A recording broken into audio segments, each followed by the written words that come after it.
裴斗娜朴所罗门最新奇幻韩剧《家族计划》来袭，一群超能力者为躲避组织追杀，伪装成普通人躲在首尔生活。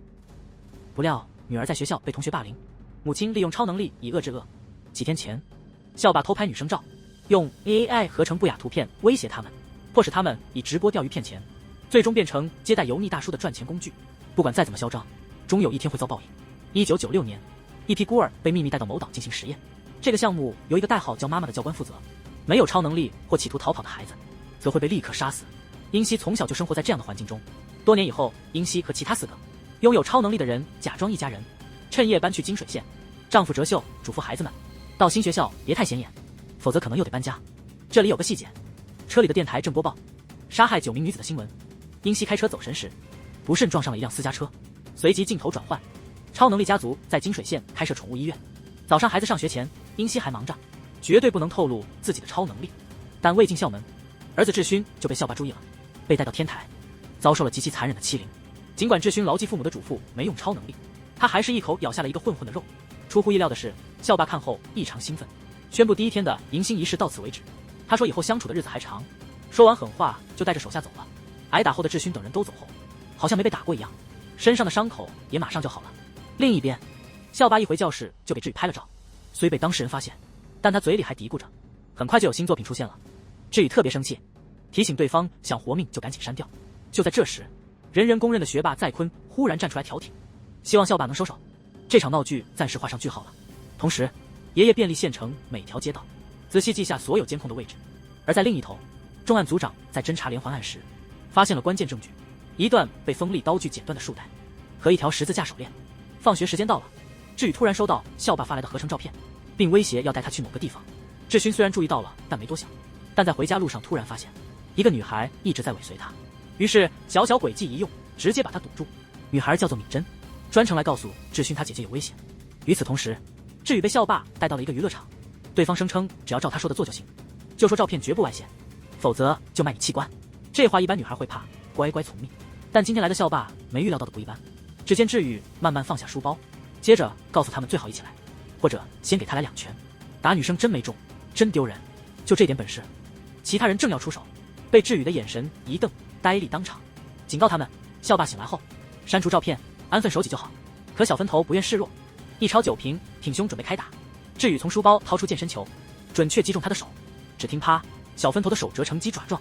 敏珍和智勋刚到现场，正好撞上小混混们逃窜。原来这帮人早就干过这种事了，班上大多数女生都受过威胁。智宇气的想直接对付校霸，但智勋不想搬家，所以2人商量后决定把那小子带回家，让妈妈处理。画面一转，智宇把昏迷的校霸推回家，丈夫秀哲惊得半天说不出话。智勋赶紧用手机向妈妈解释情况。就在全家讨论对策的时候，店里的狗狗调皮的掀开后面笼子的盖子，里面竟然有个男人被困着。原来男人昨晚因撞车，立马下车来追问怎么回事。妈妈英熙本打算道个歉了结，谁知对方看她是女司机，就开始乱说。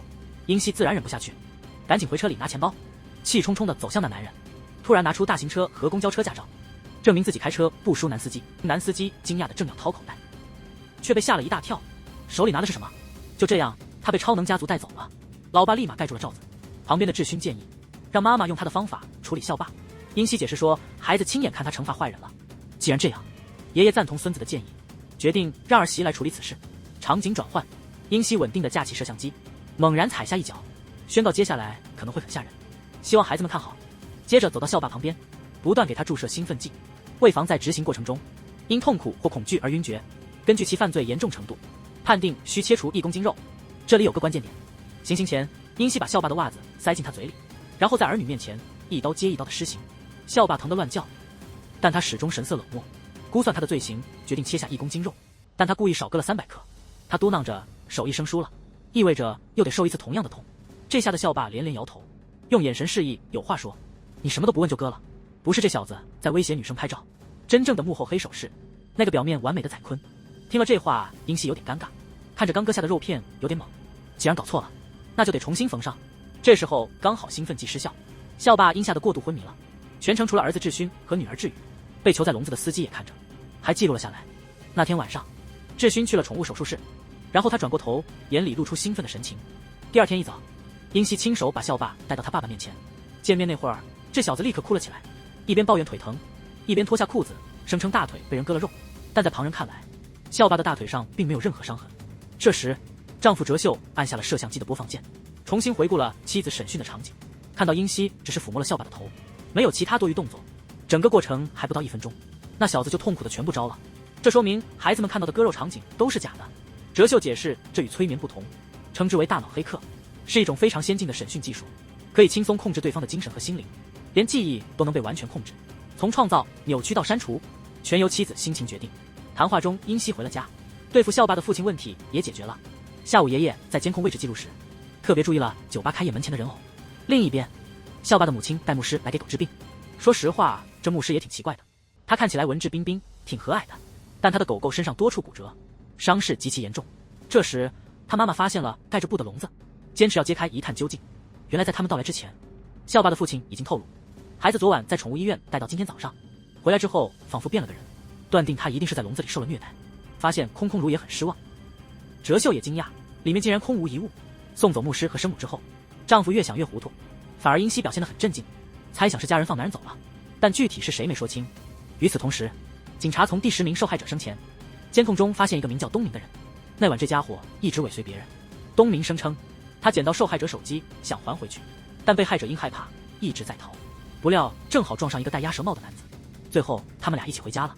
实际被困笼中的那人是全县闻名的连环杀手，现在他终于重获自由了。第一个念头竟是好整以暇的一家人。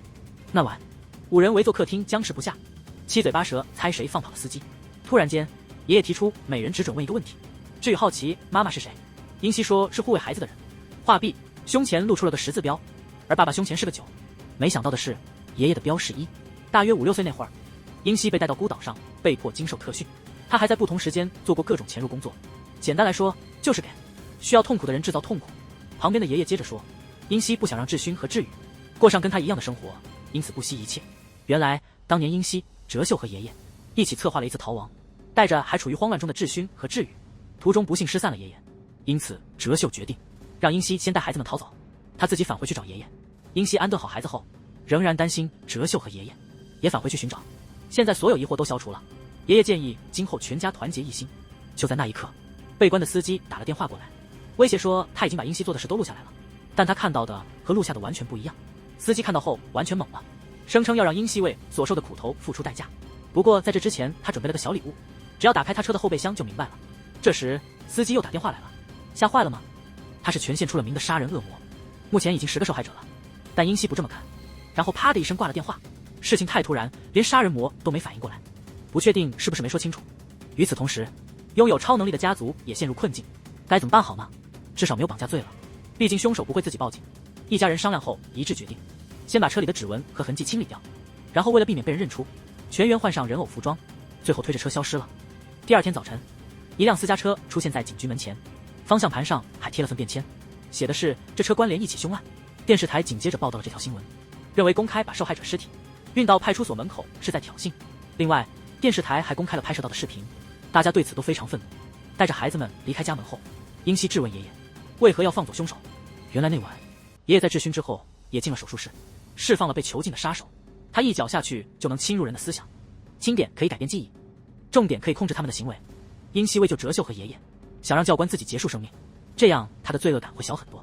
但在扳机即将扣下的那一刻，重伤的爷爷突然现身，认为教官也曾长时间抚养他，不能让仇恨充满心头，这意味着要给教官留条后路。可是辛苦培养的实验体跑了，教官绝不会轻易放过他们。于是满脸愤恨地喊道，每天都会有杀手去追他们3个，直到为逃跑付出代价为止。画面一切，英熙问爷爷为什么放走了凶手，爷爷的理由很简单，只有这样一家人才能真正团结。事实上，那天晚上把凶手打晕拖回家，他已经检查了后备箱，并发现里面藏着一具尸体。最初以为是末日，但他又觉得这是个转机，于是他故意剪断了汽车的发动机线。毕竟在困境中，人们更容易聚在一起，这正是他们5个人成为一家人的契机。与此同时，志宇在班上正式宣布，从今往后严禁排斥、使唤、敲诈和欺凌，还说被校霸用照片威胁过的同学，可以把事情写下来交给志勋，姐弟俩会好好处理这件事。说完，他直接走到幕后的主谋载坤面前，追问怎么了？不是说了你想做什么都行吗？为什么现在看上去这么难受？这下好了，载坤的秉性全班都知道了。当晚，志勋开了3台笔记本，试图黑入直播的 IP， 通过聊天室留言和照片，找到了一名职员申洲锦。真是奇怪，他明明不是学生，却有人偏要用 P 好的照片视频来威胁他，这让志勋立刻起了疑心。于是他通过对方的昵称和资料，打听到这人是金水县开发部的员工，名叫张老元。张老元借职务之便，频繁骚扰周瑾，还拍了很多不雅视频威胁他，动辄就对周爸动粗，真是太过分了。如果他被开除，就得搬出那微小的公寓，这样你不介意吗？以至于父女俩的脸上经常带着伤，却都在考虑对方的感受，不愿明说。另一头，警方发现一辆黄色面包车层和藏尸体的私家车发生碰撞，车上好像写着某宠物医院的名字。那天下午，哲秀正在修理车辆的撞痕，周瑾看起来纯洁又让人心疼，他发现了一只受伤的流浪猫，于是把它带到宠物医院去治疗。在另一方面，杀手给英熙打电话了，好奇他知道真相后会不会吓傻，但英熙觉得这问题太愚蠢，于是就挂断了电话。不一会儿，警察就来敲门了，他们找不到门口那辆面包车的注册信息，爷爷解释说那车是别人用来还债的，他们家其实是受害者，正打算安顿下来后去报案，不如顺道一起去警局。队长的态度马上变得温和，他掏出手机放映了那辆私家车的视频，询问是否见过。旁边的爷爷马上接话说，关于新闻中的那起凶案，他说有重要线索要报告。其实这案子关键不在车上，而在那些戴着人偶头套的人。他曾路过一家夜店，门口许多人正戴着同样的头套，回想起来会不会和他们有关？这次调查并没有收获什么信息，但在离开前，队长意外注意到面包车右前方有明显的撞痕，他还没细看就感受到一股强烈的杀气，吓得拉着同事跑开了。同时，校霸的父亲由于地皮问题，正在逼迫酒吧老板签署新店转让合同。队长带队来到现场，发现了这一幕。校霸的父亲不假思索拿出合同，却不小心露出了手腕上跟连环凶手一样的手链。组长好奇这东西哪来的，是我们教会发的。课间休息时，敏珍故意化了个和志宇相同的妆。志勋同时把在坤叫到天台，他发现这家伙不为钱作恶，而是将同学当作奴隶操纵，依靠的是他那在开发部的爸爸张老元。转眼已是傍晚时间，两个孩子都没回家。哲秀偶遇了经过的周瑾，看起来他好像有心事，便鼓励他把话说出来，帮助找出问题所在。可能是因为陌生人的鼓励让他鼓起了勇气，或者是实在忍不住了。周瑾把遭遇都告诉了超能家族。这时志宇正好回家，唯独志勋音讯全无。原来志勋和敏珍刚从学校出来，就被报复的校霸爸爸绑走了。因为敏珍化了个假装，结果带错了人，所以他们给超能家族打了个电话。虽然带错人，但也能替他受罚。英熙决定去救孩子。听到这个，周瑾原本要走，但被他拦住了，然后让哲秀去接志勋回来。英熙辅助周瑾，志宇跟爷爷留守总部。画面一转，英熙装扮得非常抢眼，按下周老元预定的房间门铃，自告奋勇替周瑾侍候他。话还没说完，就用手刀击中对方脖子，强行进屋开始服务。同时，哲秀孤身一人闯入黑帮老巢，在解决问题前想给妻子打个电话。接到避免杀生的指示后，那么从现在起，大家都给我注意了。看上去瘦弱的小老头取下了限制能力的眼镜，估计接下来要杀疯了。